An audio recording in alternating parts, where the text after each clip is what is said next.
था। ठीक है, आज इसका दूसरा पॉइंट है धार्मिक विश्वास। जो सिंधु सरस्वती सभ्यता के जो लोग थे उनका धार्मिक विश्वास कैसा था, क्या वो धर्म पे विश्वास करते थे या नहीं, इस विषय पे हम आज बात करेंगे।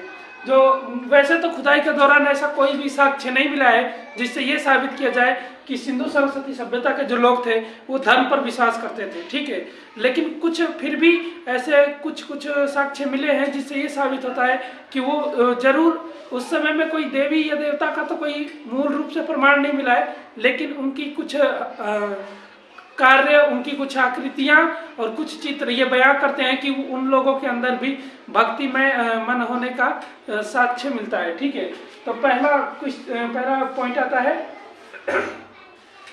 माता देवी की पूजा। जो सिंधु सरस्वती सभ्यता है उसकी खुदाई के दौरान वहां पे एक अर्धनग्न स्त्री, ठीक है, नाचती हुई और या फिर पूरी नग्न स्त्री की मूर्ति के बारे में पता चला है।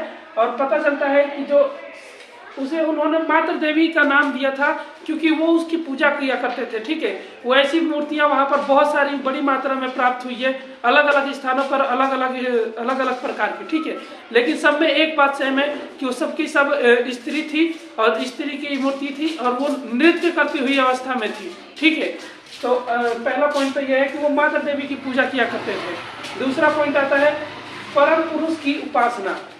सिंधु सभ्यता के जो लोग थे वो एक उनकी जो मुद्राएं पाई गई है उन मुद्राओं पर एक पुरुष की आकृति बनी हुई है जो कि कई जगहों पे योगासन अवस्था में है। उसके दाएं बाएं पशु पक्षी हैं। ठीक है, पीछे वृक्ष है, वो योग की मुद्रा में है। ठीक है, तो ऐसी चीजों का पाई गई है।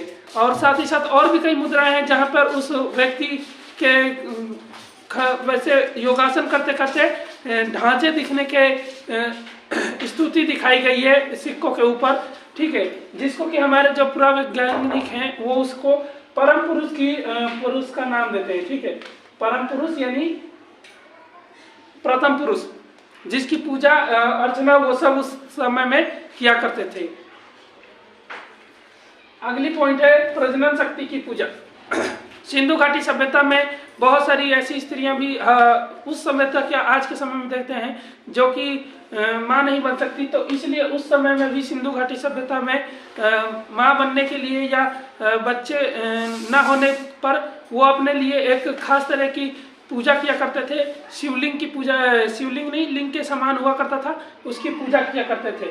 वो उनकी मतलब मान्यता हुआ करती थी कि अगर इसकी पूजा करें तो हमें संतान की उत्पत्ति हो सकती है। ठीक है, तो उसको भी धार्मिक विश्वास में लिया गया है सिंधु घाटी सभ्यता में। अगला पॉइंट है वृक्ष पूजा। सिंधु घाटी सभ्यता के अंदर वृक्षों की भी पूजा की गई है क्योंकि वहां पे बहुत सारे ऐसे वृक्ष पाए गए हैं, खासकर पीपल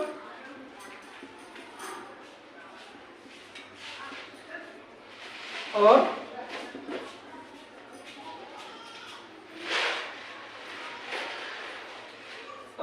पीपल, बबुल।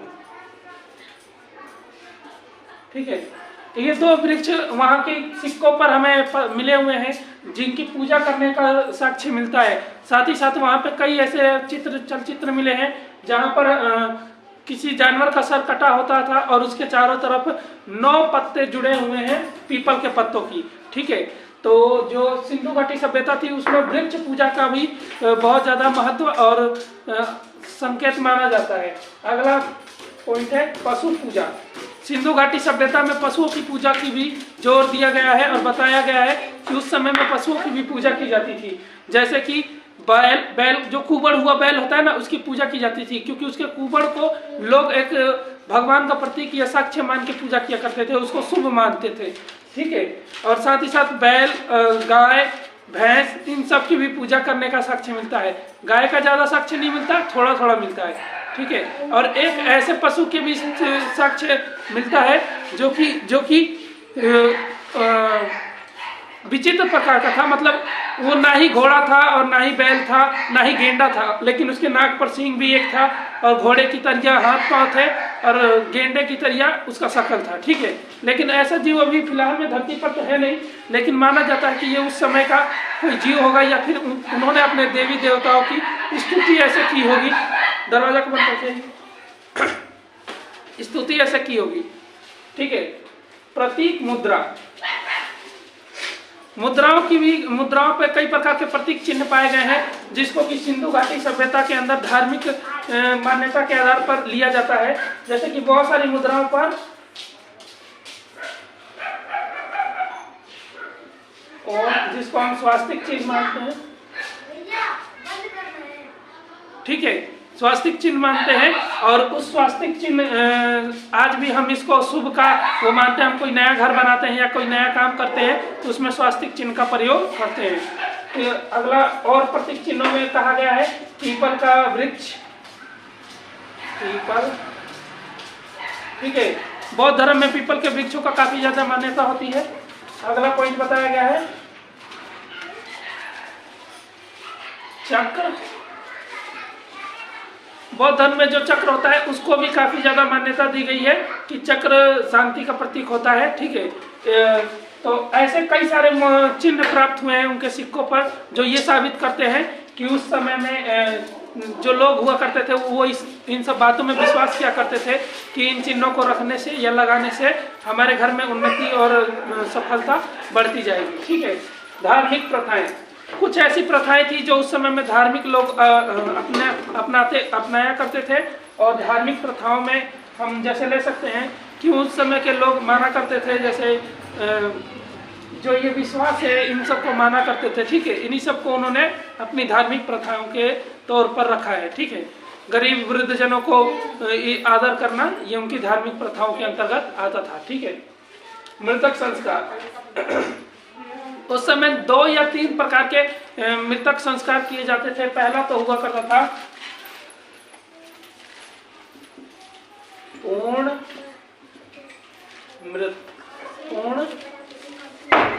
संस्कार, दूसरा होता था अपूर्ण। अगर अभी तुम चुप नहीं हुए ना कसम से चारों को मारूंगा। अपूर्ण संस्कार। तीसरा होता था अग्नि संस्कार।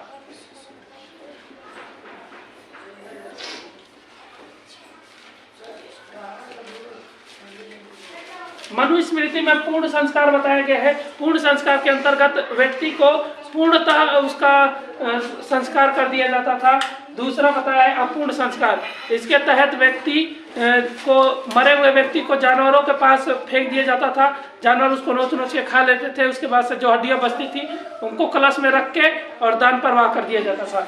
तीसरा बताया अग्नि संस्कार। अग्नि संस्कार के अंतर्गत व्यक्ति को जला दिया जाता था और उसके बाद से उसकी बची कुची हड्डियों को एक चौड़े आकार के कलश में डालकर, तांबा का हुआ करता था, उसको डालकर वो ले जाते थे, फेंक दिया करते थे, ठीक है।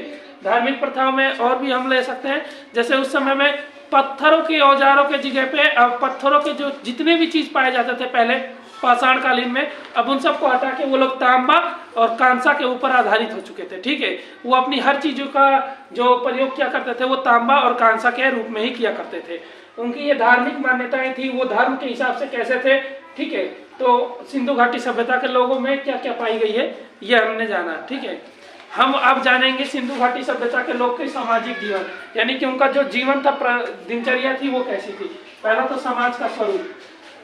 बहुत सारे भूगोल कह रहा हूँ, पुरातत्व वेदा का मानना है कि जो सिंधु घाटी सभ्यता थी वहां पे 4 जातियों ने, 4 वर्गों ने आके निवास करना शुरू किया था। मंगोलाइड, द्रविड़ और होमो हेक्टियस करके और एक और सभ्यता थी, ठीक है। इन चारों का वहां पे उल्लेख और साक्ष्य मिलते हैं जो कि साबित करते हैं कि वहां पे इन चारों सभ्यताओं ने निवास किया था। तो समाज का स्वरूप बहुत ही ज्यादा घनत्व वाला नहीं था, लेकिन जो शहरी इलाका था वो थोड़ा ज्यादा घनत्व वाला था, जैसे हड़प्पा और मोहनजोदड़ो। लेकिन कुछ व्यापार के भी इलाके थे, उन समय में व्यापार भी बहुत बेहतरीन चलता था, जैसे लोथल। और बहुत सारे ऐसे स्थान थे जहाँ पे अलंकरण यानी कि कलाकारी करने का बहुत ज्यादा शौक चढ़ता, वहाँ पे लोग कलाकारियों को ज्यादा प्रमुखता देते थे, जैसे कालीबंगा राजस्थान का, रंगपुर, लोथल, ये सब जो स्थान है ये काफी ज्यादा प्रमुख है इन सब कामों के लिए। दूसरा कारण बताया गया है सामाजिक स्थिति में परिवार।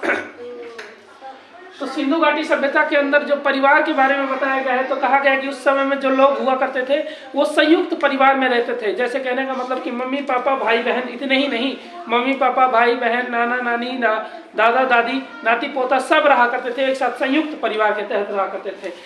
वैसे तो उस समय का कोई साक्ष्य नहीं मिलता कि वो सब मात्र सत्तात्मक थे, लेकिन पितृ सत्तात्मक होने का साक्ष्य कहीं कहीं मिलता है। लेकिन पूर्णतः इस बात पे अभी गौर नहीं किया गया है कि, और नहीं प्रमाणित किया गया है कि वो मात्र सत्तात्मक थे या पितृ सत्तात्मक थे। ठीक है, उनका परिवार एक रिश्ते में हुआ करता था, उनका घर था वो काफी विशाल हुआ करता था, जो ये साबित करता है कि वो अपने परिवार में प्रत्येक व्यक्ति के लिए उनके हिसाब से उनको घर के अंदर उनको इज्जत संस्कार दिया जाता था। ठीक है, तीसरा पॉइंट है नारियों का स्थान। समाज के अंदर नारियों का स्थान अति उच्च भी नहीं था और अति निम्न भी नहीं था। सिंधु घाटी सभ्यता में जो नारियों का स्थान था वो काफी अच्छा था। ठीक है, माना जाता है उस समय नारियों को वेद पुराण पढ़ने की आज्ञा भी थी, थोड़ा बहुत और थोड़ा बहुत नहीं थी। ठीक है, मंदिरों में रहकर वेद पुराण पढ़ने की आज्ञा नहीं थी उनको। नारियों के बारे में बताया गया कि नारियां उस समय पुरुष के अगर बाहर का काम करता है तो नारी का कर्तव्य हुआ करता था कि वो गृहस्थी का कार्य संभाले। ठीक है, तो जो सिंधु घाटी सभ्यता है उसके अंदर नारियों के कार्य को भी ज्यादा महत्व दिया गया है। ठीक है, सिंधु घाटी सभ्यता में अगला पॉइंट आता है चौथा, रहन सहन। उनका रहन सहन कैसा था, उनका व्यवहार कैसा था।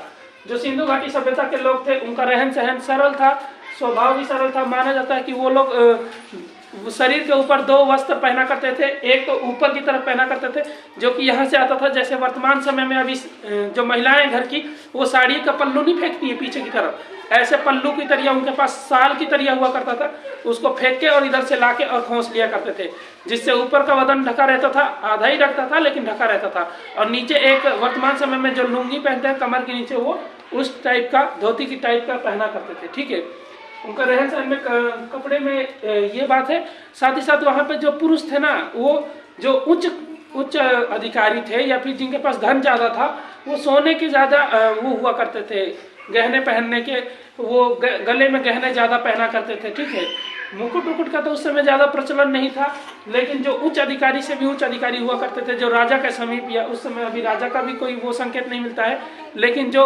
उसमें वो थे ना, वो उस समय के जो वो मुकुट का धारण किया करते थे। ठीक है, ये उनका रहन सहन था। 5वां पॉइंट आता है खान पान। खुदाई के दौरान मिले हुए साक्ष्यों से पता लगता है कि वो ज्वार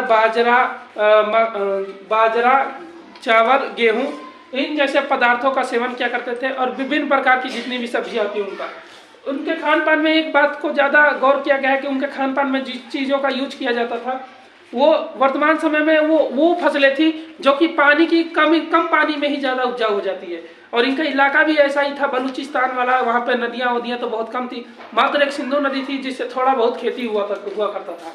ठीक है, तो ज्यादा मात्रा में कोई फसल उगती थी तो वो था जौ बाजरा और ज्वार। ठीक है, तो खान पान में भी वो अपना रहन सहन उनका बहुत बेहतरीन था। वो समय समय पर अपने अपने हिसाब से, कुछ साक्ष्यों से ये भी पता लगता है कि उनके वो मांसाहारी भी थे, वो सुअर गाय भैंस और इन सब जानवरों के मांस का भी सेवन किया करते थे। ठीक है, तो मांसाहारी और शाकाहारी दोनों प्रकार के उस समय में व्यक्ति पाया जा करते थे। छठा है आमोद प्रमोद, यानी कि इंटरटेनमेंट करने का उनका तरीका। उस समय में उनके इंटरटेनमेंट करने का तरीका बहुत ही गजब था। वो लोग तीरंदाजी, मछली पकड़ना, ये बैलों के साथ लड़ाई करना, ये सब उनके प्रिय खेल थे, मनोरंजन के आमोद प्रमोद के बेहतर कारण थे। ठीक है, चौपर की तरिया वहां पे खेलने वाला भी मिला है, जिससे ये ऐसा लगता है जैसे कि कोई कैरम बोर्ड की तरिया है। ठीक है, उसकी तरीके खेलने वाला भी साक्ष्य मिला है, जो कि साबित करता है कि वो उससे अपना मनोरंजन किया करते थे।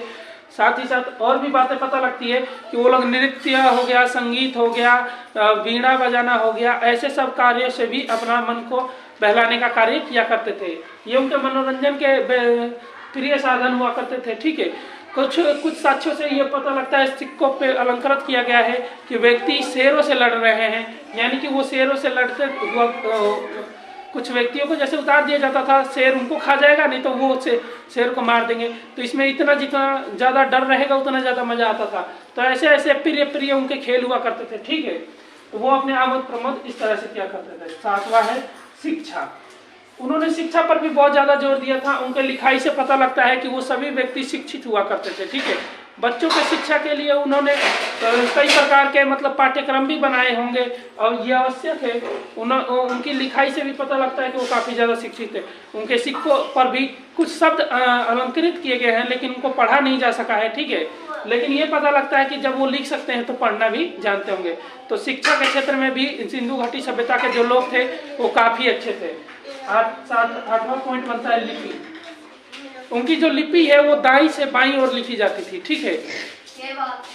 दाईं से बाईं ओर, हम लोग बाएं से दाएं ओर लिखते हैं ना, वो दाएं से बाएं ओर लिखे जाते थे, ठीक है। उनकी जो लिपियां थी वो इसी प्रकार की थी, ठीक है। तो जो लिपि थी सिंधु घाटी सभ्यता के लोगों की, वैसे तो अभी तक इसको पढ़ा नहीं जा सका है, लेकिन फिर भी माना जाता है कि एक पुरातत्ववेत्ता थे, उन्होंने इसको पढ़ने की कोशिश की थी, थोड़े बहुत शब्द पढ़ पाए, लेकिन उसको पूर्ण तरीके से समझा नहीं पाए, ठीक है। तो उनकी लिपियां भी अभी तक पढ़ी नहीं जा सकी है। तो कोई लिख के ही ऐसे गए हैं, कुछ ये हो गया, ये हो गया, ये ऐसे बना दिया, ये ऐसे ऐसे लिख के गए हैं। अब क्या समझ में आ रहा है इसमें? कुछ समझ में नहीं आ रहा। तो ये उनकी लिपियां हुआ करती थी, ठीक है। वो इस प्रकार से लिखा करते थे। 9वां पॉइंट आता है कला। उनका कला और विज्ञान बहुत बेहतरीन था। आप इसी से पता लगा सकते हैं कि उनका कलाकारी में वो चित्रकला भी किया करते थे। वो अलग अलग प्रकार के पशुओं का चित्र बनाया करते थे, मूर्तियां बनाया करते थे, पशुओं का चित्र बनाया करते थे, देवी देवताओं का उनके मन में, मतलब जैसा भी देवी देवता हो, कोई अभी वर्तमान समय का कोई देवी देवता तो मिलते नहीं है, लेकिन वो जो देवी देवता हुआ करते थे उनके साइड में अभी जो फोटो मिलती है उनके हिसाब से ऐसा लगता है कि उनके चारों तरफ पशु बैठा दिए, ऊपर अगल बगल में नाग, सांप, बैल, घोड़ा, हाथी, गधा, बिल्ली सब बैठा दिए। इससे पता लगता है। और पेपर के नीचे और योग मुद्रा में है। तो जो शिव भगवान है ना, उनको भी योगी पुरुष कहा जाता है, उनको पशुपति भी कहा जाता है। तो ऐसा लगता है कि वो शिव की पूजा किया करते थे, वो लिंग की पूजा किया करते थे। और वर्तमान समय में हम भी तो शिवलिंग की पूजा करते हैं। तो ऐसा मतलब जोड़ा जाता है कि उनके समय में वो शायद त्रिनेत्रधारी शंकर को ही कहा जाता है, वो नहीं कि वो शंकर की ही ज्यादा उपासना किया करते थे, ठीक है। तो माना जाता है उनका कला बहुत बेहतरीन था। चित्रकला हो गया, मछली पकड़ना हो गया, भवन निर्माण हो गया, भवन निर्माण भी कितना बेहतरीन था। फिर आर्किटेक्चर देखे तो आज के टाइम का भी भारत के अंदर बहुत सारे, भारत का अगर आधा हिस्सा देखे तो आज के टाइम में भी अगर उनकी तरह आर्किटेक्चर में नहीं है, ठीक है। तो उनका ये कला और विज्ञान दोनों बहुत बेहतरीन था। सिंधु घाटी सभ्यता की जो धार्मिक जीवन, विश्वास और सामाजिक जीवन दोनों के दोनों एक समान और बहुत ही जबरदस्त थे। तो यही पॉइंट था। अब इसके 2-3 पॉइंट और रह गए हैं, उसको भी हम कल करके कर लेंगे। पूरा वीडियो देखने के लिए धन्यवाद।